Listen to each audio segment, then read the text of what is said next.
Okay, good morning, everyone. Okay, we'll continue with our book reading today. The Toyota Way to Service Excellence by Jeffrey K. Liker and Karen Ross.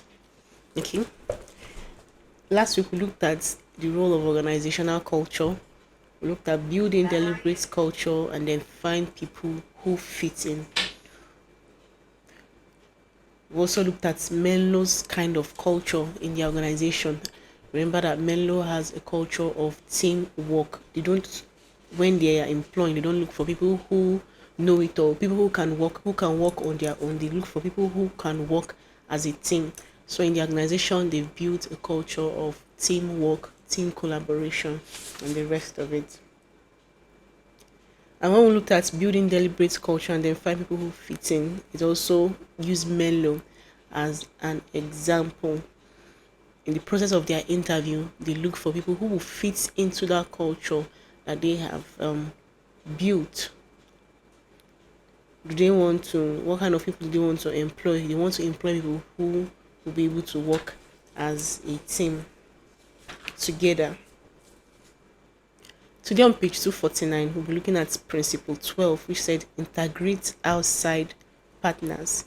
Integrate outside partners. Like I explained last week, I say it is where an organization must continually work to make their suppliers and customers also work with their systems and processes in their organization. So today we'll fully look at what it means when it said integrate outside partners. That is principle 12.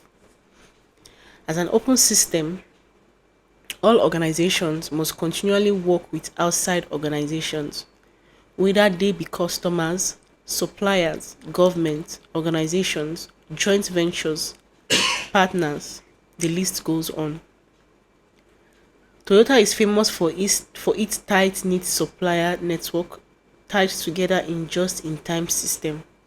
But Toyota treats all key environmental actors as partners important to the success of the enterprise. In the Toyota way, I wrote of the company's relationship with a lawyer who relearned how he practiced law based on the way Toyota worked with him and taught him. It was transformative. He learned to study the details of the case at a level beyond anything he had done in law school, questioned his every assumption, and worked to collaborate even with hostile accusers. Service excellence depends on the performance of all people connected to the company to do their part as high level of excellence and to fit the company's processes and even culture. Toyota's supply partnership model. The Japanese Kirusu, a closely knit network of businesses that operates under an umbrella company, has received a great deal of attention in the popular press and management literature. There is a certain fascination with collections of companies that work together, selling shares to each other, meeting regularly to plot strategy, and doing a degree of exclusive businesses together. To some, it sounds like some sort of closed club colluding to take down the competitor. Over time, the former Kirusu were broken apart in the name of antitrust, with reduction in cross ownership. Yet, network of companies that work with each other or act under broad umbrella like Mitsubishi Heavy Industries and the Toyota Group continue to exist.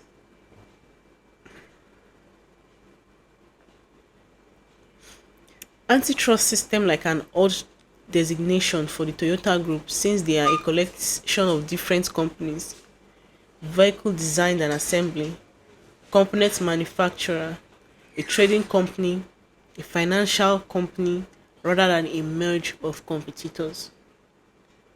Ford, Chrysler, and General Motors all had large internal components groups, which in fact they spun off as separate companies when it became clear there were benefits to purchasing from outside suppliers competing with each other.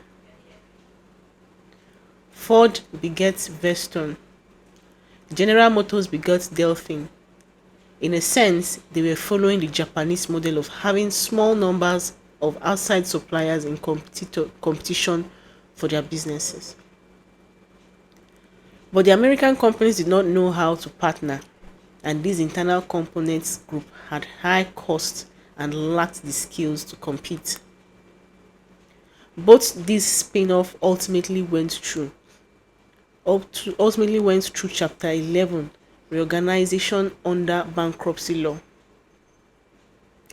This opened up competition, which reduced costs and put pressure on component suppliers for higher quality and service.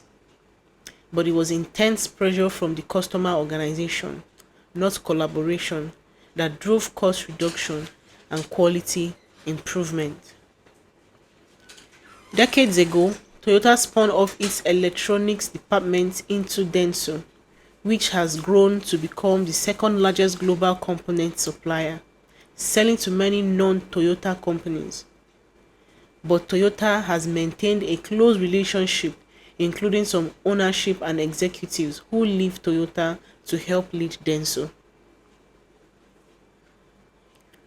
Why maintain this tie to a long-standing partner?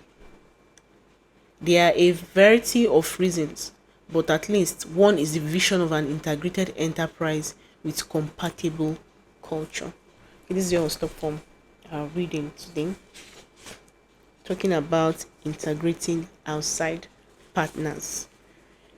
Okay, here has taught us how Toyota is famous for its tight-knit suppliers network together. You know, how it has treated its environment and people in his environment and partners in his environment, and how important this relationship with other enterprise has been.